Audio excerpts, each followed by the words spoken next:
तो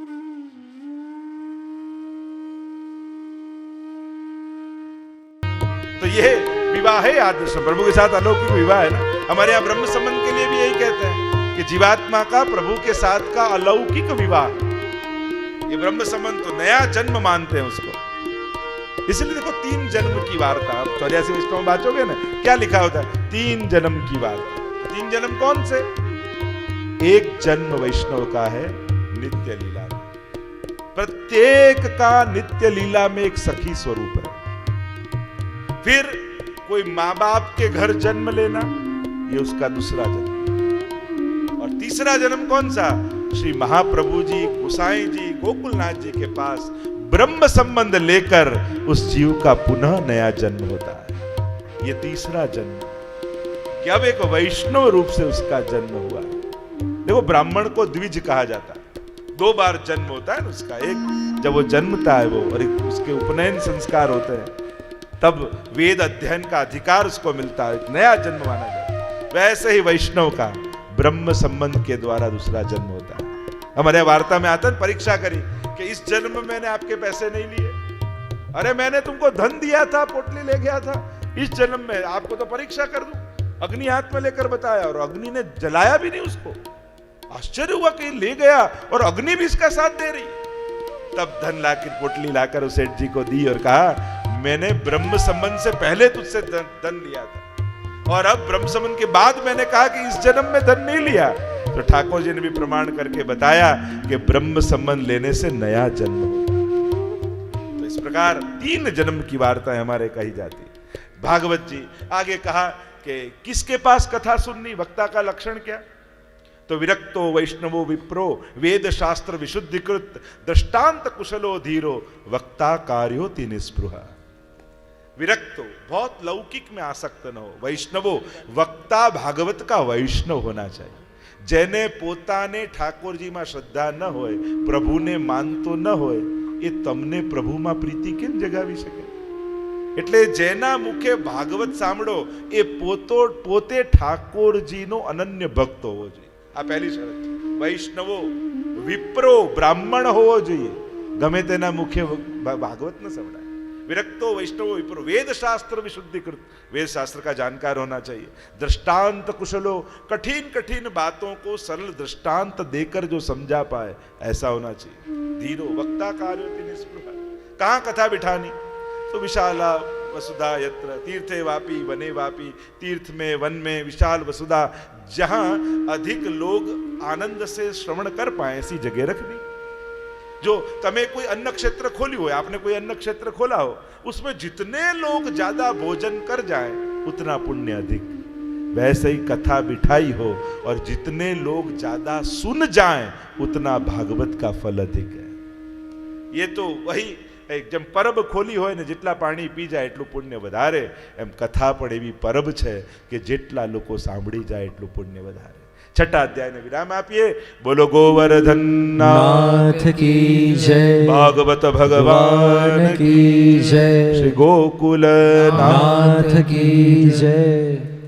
प्रथम स्कंद श्रीनाथ जी बाबा नु चरण अधिकार लीला।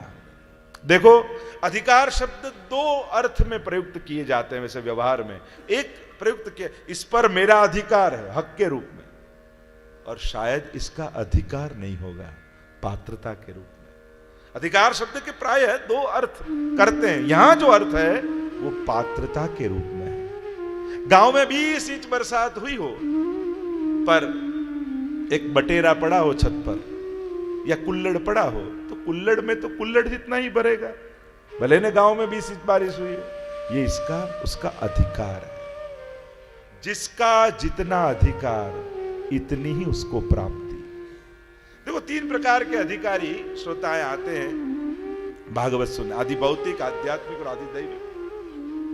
जैसे कोई समुद्र हो, सागर हो, उसके तट पर 3 प्रकार के लोग आते हैं। कई लोग आते हैं वो मिट्टी लेने ही आते हैं और मिट्टी भरकर निकल जाते हैं।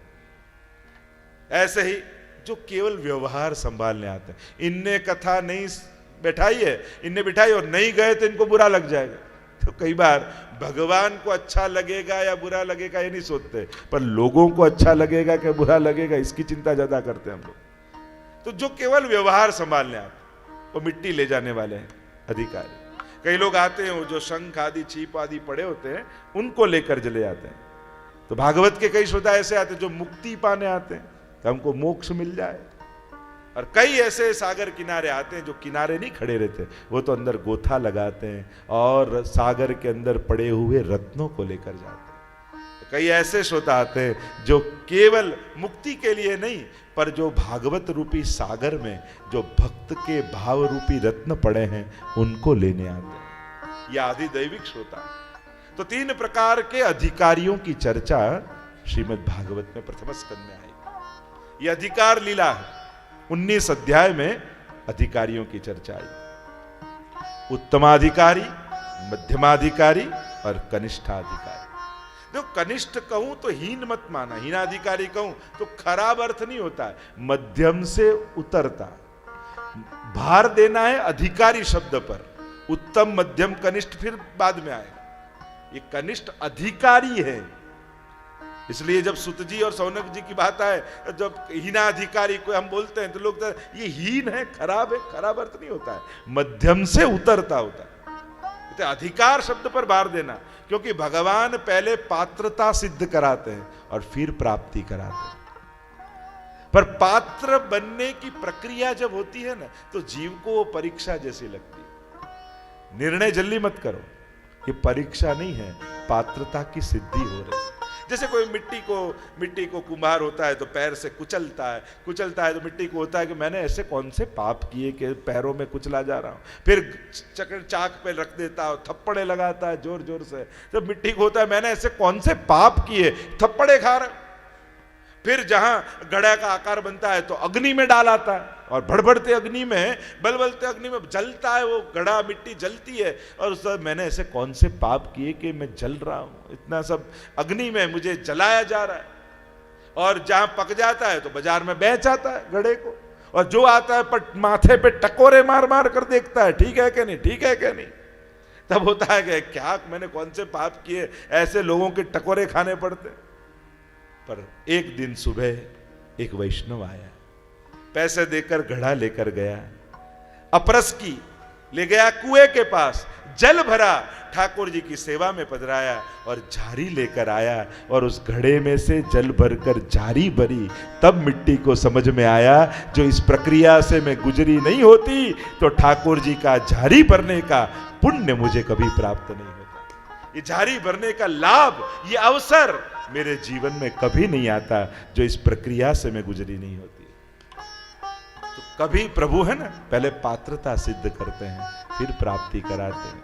पर वो पात्रता सिद्ध करने की प्रक्रिया जीव को परीक्षा की तरह लगती है। प्रभु परीक्षा नहीं कर रहे हैं, पात्रता का दान कर रहे हैं। निर्णय करने में उतावल मत करना, जल्दी मत करना, परिणाम तक प्रतीक्षा करना, तभी समझ में आएगा कि ये परीक्षा थी या प्रसाद था, पात्र बनने की प्रक्रिया थी। तो अधिकार लीला, 3 प्रकार के अधिकारियों की चर्चा है, और इन 3 जनों का संवाद, उसी में समग्र भागवत समाया हुआ है। ये हमारे ग्रंथ जितने भी हैं वो सब संवाद के रूप से हैं। वो सभा में भाषण नहीं है, सब संवाद है, कोई पूछ रहा है, कोई उत्तर दे रहा है। तो 3 प्रकार के वक्ता और 3 प्रकार के श्रोता। तो उत्तम वक्ता और श्रोता, मध्यम वक्ता और श्रोता, और कनिष्ठ वक्ता, हीन वक्ता और श्रोता। उत्तम वक्ता और श्रोता हैं, उत्तम हैं वक्ता हैं परीक्षित महाराज, सुखदेव जी। वक्ता हैं सुखदेव जी और श्रोता हैं परीक्षित महाराज। दोनों को गर्भ में ही भगवत दर्शन हो गए, और भगवत दर्शन होने के बावजूद भी दोनों को भगवत कथा में अनन्य आसक्ति है। और महाप्रभु जी वैराग्य गुण को प्रधान मानते हैं अधिकार चर्चा में। जितना वक्ता और श्रोता का वैराग्य प्रबल, उतना उसका अधिकार श्रेष्ठ। दोनों को परम वैराग्य, यम प्रव्रजंतम अनुपेतम अपेत कृत्यम। जब जन्म लिया और घर छोड़कर भागे, प्रउपसर्ग व्रज धातु में सन्यास के अर्थ में ही, कि सन्यास लेकर भागे, व्रजगतौ धातु। और परीक्षित महाराज भी जब समाचार मिले कि श्राप मिला है, तुरंत वैराग्य जागृत हुआ, महल छोड़कर भाग गए, गंगा जी के तट पर आ गए, कहीं आसक्ति नहीं, संपूर्ण दोनों को वैराग्य। मध्यम वक्ता और श्रोता है, वक्ता है नारद जी और श्रोता है व्यास जी, दोनों भगवत अवतार हैं, फिर भी मध्यम में रखा, क्योंकि अभी भी संसार की चिंता है, इसका क्या होगा, उसका क्या होगा, इसका कैसे करेंगे, संसार की अभी भी चिंता है, इसलिए मध्यम बताया। और कनिष्ठ वक्ता और श्रोता सुत जी और सौनक जी, यज्ञ में आसक्ति है, व्यावृत्ति है। देखो कथा बेचने के लिए नहीं है, बांटने के लिए। ये तो प्रभु का प्रसाद है, कथा का इतना होगा, ऐसा होगा, कथा कोई बेचने के लिए थोड़ी है, बांटने के लिए। तो प्रसाद जैसे प्रसाद बांटा जाता है, यहां कनिष्ठ वक्ता और श्रोता की चर्चाएं, कई चर्चाएं, और कई महाप्रभु जी ने तो बड़े विस्तार से चर्चा की। जल भेद में 20 प्रकार के वक्ताओं की चर्चा करी, पंचपद्यानी में श्रोताओं की चर्चा आई, और कई ऐसी चर्चाएं हमारी आई। अधिकार लीला है, प्रारंभ हुआ मंगलाचरण से। 3 श्लोक में मंगलाचरण, पहले में बीज की बात, दूसरे में वृक्ष की बात, और तीसरे श्लोक में फल की बात कही गई। पहला श्लोक जो प्रथम स्कंद का है, उसे पौराणिक गायत्री कहा जाता है। जो गायत्री मंत्र में बात है वही बात ये प्रथम श्लोक भागवत जी में, क्योंकि वैसे फल में ठलिया वापस आता, बीज वापस आता, और वेद का बीज गायत्री है, तो भागवत का बीज भी गायत्री है। समानता की गई। और प्रथम श्लोक को गान करते हुए व्यास जी ने कहा, जन्माद्यस्य यतोऽन्वयादितरतश्चार्थे स्वभिज्ञस्वरा तेने ब्रह्मरुदाय आदि कवये मुह्यन्ति सूरय तेजो वारि मृदां यथा विनिमयो यत्र त्रिसर्गो मृषा धाम्ना स्वेन सदा निरस्तकुहकम् सत्यं परं धीमहि। सब बोले सत्यं परं धीमहि। सत्यं परं धीमहि। सत्यं परं धीमहि। हम परम सत्य का ध्यान धरते हैं। ये धीमहि शब्द विशुद्ध वेद का है। तत्सवितुः वरेण्यं भर्गो देवस्य धीमहि धियो यो नः प्रचोदयात्। जो गायत्री मंत्र में बात है, तत्सवितुः, वह सविता, सूते प्रसूते इति सविता, जिससे जन्म आदि होता है, वही तो सविता है। और सविता शब्द आने से लोगों ने देवी की भावना की। महाप्रभु जी ने गायत्री भाष्य लिखा है। महाप्रभु जी समझाते हैं गायत्री मंत्र कोई देवी का मंत्र नहीं है, वो तो साक्षात परब्रह्म का मंत्र है। गायत्री तो उसके छंद का नाम है। हर एक मंत्र के देवता होते हैं, ऋषि होते हैं, बीज होता है, वैसे ही गायत्री मंत्र के छंद का नाम है। मंत्र तो परब्रह्म का द्योतक है, परब्रह्म के वर्णन कर रहा है। तत्सवितुः, क्योंकि वो सविता जन्म आदि जिससे हुआ, इसीलिए प्रथम श्लोक में ही जन्माद्यस्य यतः शास्त्रयोनित्वात्, जो ब्रह्म सूत्र है जिससे जन्म आदि होता है। महाप्रभु बड़ी गहन चर्चा, और महाप्रभु जी का जो शुद्धाद्वैत ब्रह्मवाद जो चर्चा कल भी मैंने थोड़ी की। जन्म आदि मतलब शुद्ध अद्वैत और ब्रह्मवाद, वह शुद्ध अद्वैत है। हमारे यहां महाप्रभु जी के मत अनुसार द्वैत नहीं है। जगत को भी महाप्रभु जी सत्य मानते हैं, क्योंकि ब्रह्म से ही प्रगटित है। आत्मकृतेत परिणाम, आत्मकृतेत परिणाम, वो परिणित हुआ है, आत्मा से ही, ब्रह्म से ही परिणित हुआ है। और जो कार्य सत्य, कार्य कारण अभेदात, जो कारण भगवान है, ब्रह्म है, और वो सत्य है, तो सत्य से असत्य की प्रगट्य नहीं होता। जब वह सोना है तो वह भी सोना है। इसलिए महाप्रभु जगत को भी सत्य मानते, ब्रह्म सत्य जगत सत्यम।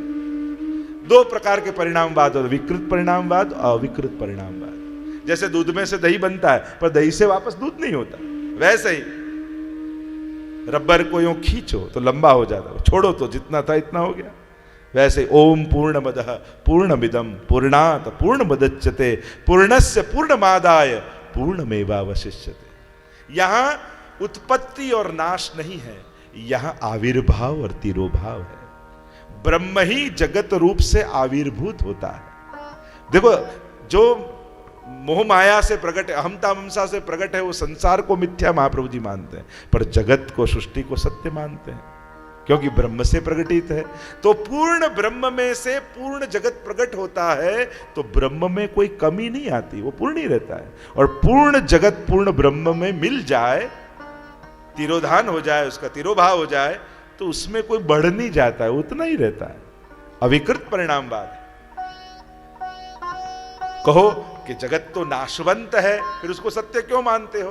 तो महाप्रभु जी देखो, न्याय शास्त्र में 4 अभाव चतुर्विध है, प्राग अभाव, प्रध्वंस अभाव, अन्योन्य अभाव, अत्यंत अभाव। उसकी कभी लंबी चर्चा है। तो अभाव चतुर्विध महाप्रभु जी स्वीकार नहीं करते। या तो आविर्भाव, जैसे कछुआ होता है और क्रिया नहीं करनी होती तब अपनी इंद्रियों को अंदर समेट लेता है, और जब कार्य करना हो तो इंद्रियों को बाहर निकालकर कार्य करता है। वैसे ही ब्रह्म जब लीला करनी हो तब स्वयं में से ही सृष्टि को प्रकट करता है और स्वयं में ही समाहित कर लेता है। इसीलिए यह आविर्भाव और तिरोभाव है, उत्पत्ति और नाश नहीं। कई चर्चाएं आई अनेक प्रकार से, और वो शुद्ध है, माया से लिप्त नहीं है, माया तो दासी है, अद्वैत है, अलग नहीं है, एक ही है। और ब्रह्मवाद, ब्रह्म से ही समग्र सर्जन, मतलब निमित्तोपादान कारण। जैसे मिट्टी से घड़ा बना हो तब कुंभार निमित्त कारण है और मट्टी उपादान कारण है। तो इस सृष्टि का निमित्तोपादान कारण कौन है? तो कि ब्रह्म ही निमित्त है और ब्रह्म ही उपादान है। स्वयं में से ही एकोहम बहुश्याम प्रजाय रूप नाम विभेदेन जगत क्रीडति यो यतः, वही रूप नाम भेद से क्रीड़ा कर रहा है।